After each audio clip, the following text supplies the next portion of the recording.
Kabar, na para ka bang inoperahan na parang nagpasikip ka ng kipay mo?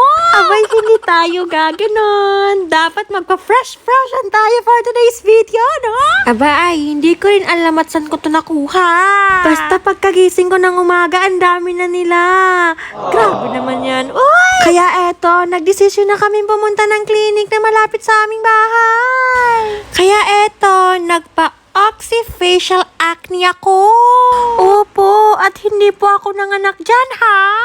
Kaya ilalapit ko kayo sa pagmumukha ko. So, ayan, kailangan natin yan para mag-open ang ating mga pores. Na para ba akong nililitsyon dito kasi napakainit naman, opo.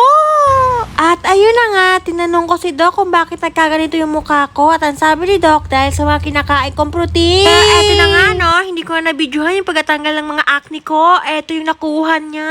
Ang sarap sa pakiramdam, pero nangiyak-ngiyak naman pala ako dyan. Tingnan mo, no? Hindi ako umiyak dahil sa niremove yung acne ko, ha? Naiyak ako dahil doon sa cooling machine na nilalagay sa mukha natin para mag-close ang pores. At eto na pala yung sinunod. Ito naman is parang nakakaramdam ako na parang, yung alam niyo yung feeling na tinatatuan kayo or yung parang kinikirayan ka, may mararamdaman ka na parang tinik-tinik sa mukha mo.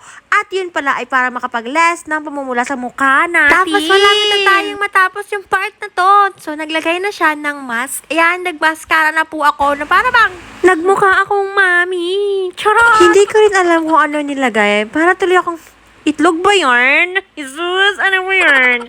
At after nyan, pagkatapos na tayo pang ginawa at nilagay pa na cream, basta ganun na lang. Ayoko na ipakita kung ano pa ang gusto nyo makita. Basta sana gumaling na yung pagmumukha ko kasi ayoko na, ihirapan ako guys pag ang dami kong mga ano sa mukha.